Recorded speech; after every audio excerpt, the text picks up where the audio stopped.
Halo sahabat-sahabat semesta, apa kabar? Dengan Ananda Ramarta, kita masuk ke pembahasan apa aja bakat spiritual yang bisa dimiliki oleh manusia.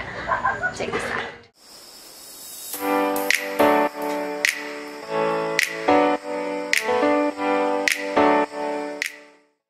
Setelah kita membahas apa aja tipe-tipe jiwa berdasarkan kelahirannya, kita sekarang bahas tentang apa aja bakat yang mungkin timbul dari perjalanan jiwa seorang manusia. Sepanjang yang aku tahu, ada 4 tipe bakat yang memang kuat dimiliki oleh seorang manusia. Tapi sesungguhnya manusia itu tidak terbatas bakat spiritualnya. Mereka itu punya kekuatan jiwa karena mereka itu adalah percikan atau bagian dari Tuhan, layaknya sungai-sungai yang pasti akan menuju ke samudra. Jadi sekuat itu juga kekuatan jiwa, kekuatan spiritual yang dimiliki oleh sebuah jiwa itu sendiri. Perbedaan dari kekuatan levelnya ya, kelebihannya itu sampai seberapa besar itu tergantung dari perkembangan jiwa mereka masing-masing, dari perjalanan jiwanya dulu dan juga dari mungkin misi jiwanya ya, apa yang dibuka, apa yang tidak, berdasarkan pertimbangan dan perhitungan dari yang kuasa sendiri. Untuk orang indigo yang sudah aku jelaskan sebelumnya, bakat spiritual 4-4-nya bisa saja sangat kuat. Karena untuk yang lain, saya merasa bahwa di dunia spiritual modern sekarang ini agak sulit untuk bisa menguasai segalanya, karena kita sudah terlalu banyak menyentuh bumi dan terpengaruh oleh aspek materi, sehingga hanya beberapa orang yang mungkin punya tugas tertentu yang terbuka. Si bakat spiritualnya bisa semuanya ya.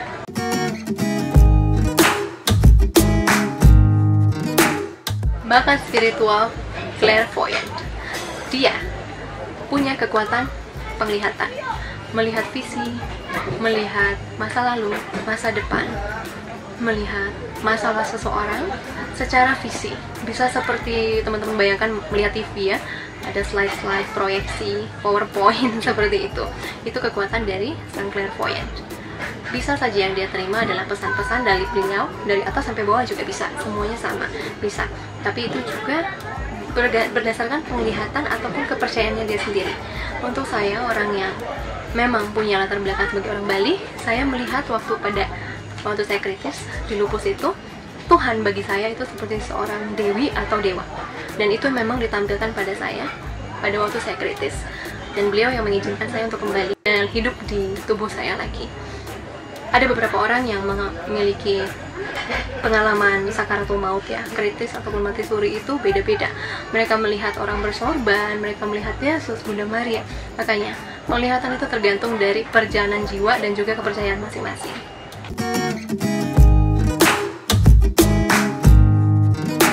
Mengetahui bahwa banyak sekali dimensi yang hidup berdampingan dengan manusia, terkadang untuk orang-orang dengan kekuatan ini, mereka akan bisa mendengar dan merasakan bisikan-bisikan dari dimensi lain tersebut. Sama, bisa dari vibrasi atas sampai vibrasi bawah, bisa semuanya. Ini bisa berupa pesan, masa lalu, masa depan, masalah seseorang, nama seseorang, ataupun jawaban tentang sesuatu.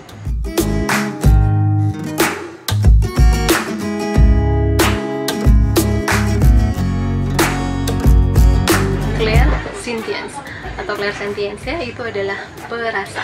Seorang empat pasti memiliki kemampuan ini dengan besar, dengan lebih dibandingkan kemampuannya yang lain. Clairsentient ini merasa seperti sentuhan ataupun vibrasi energi yang terpantul dari tubuh orang lain, dia bisa merasakannya. Dia bisa merasakan apa yang sudah dilalui, apa yang sedang dipikirkan, atau apa yang diinginkan oleh seseorang. Dan sayangnya, kadangkala seperti saya, clairsentience itu kalau belum tahu, dia tidak bisa membedakan itu perasaannya dia atau perasaan orang lain, karena rasanya mood kita yang terganggu ya, perasaan kita, keinginan kita atau apapun yang terganggu. Seringkali itu adalah hal yang menjadi kelemahan dari kekuatan clairsentience yang tidak terkendali. Untuk beberapa hal saya merasakan energi, kayak misalnya mau terjadi bencana ataupun apapun, saya merasa akan ada hawa dingin di kaki saya, atau juga seperti ada dark worker yang sedang menyentuh punggung saya. Itu biasanya ada pesan tentang bencana. Ini terjemahannya saya baru temukan, baru mulai agak bisa itu waktu saya mulai presentasikan dengan tarot ya, dengan tarot, karena saya tidak mengerti bahasanya apa. Ini juga sangat berhubungan dengan bakat saya yang terbesar, yaitu claircognizance. Keempat,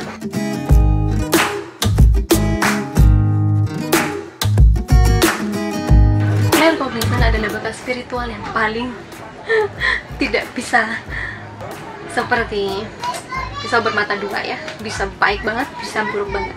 Karena ini bakat spiritual yang bagi saya bakat spiritual terbesar, tapi juga paling sulit untuk dikendalikan. Bahkan hanya untuk diketahui aja belum tentu bisa. Claircognizance itu adalah bakat spiritual dengan feeling, tahu, mengetahui. Coba, tidak ada pertanda penglihatan, pendengaran, perasaan, hanya tahu. Sulit menerjemahkannya kan? Nah, saya pikir saya lebih kuat di clairsentience ya.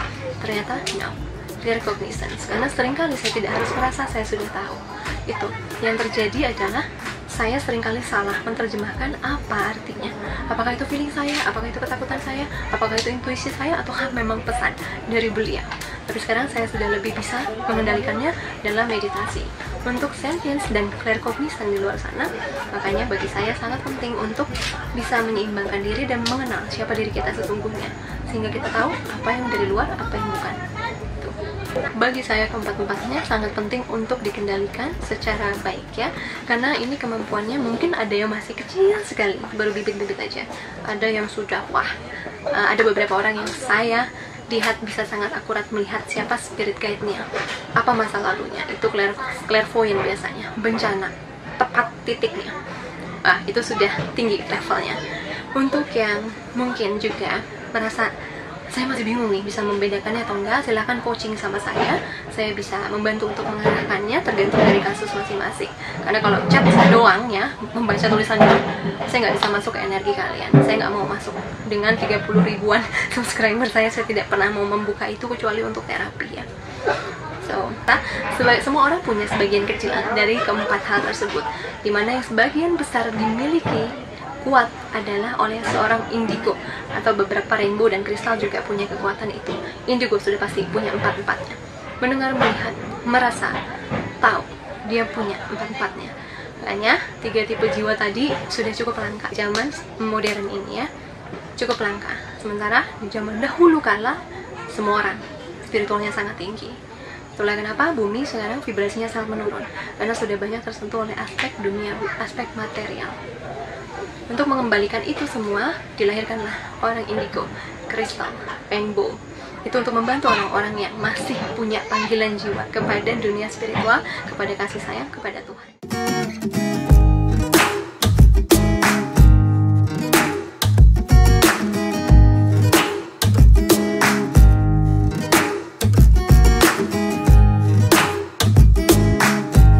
So, itu penjelasannya.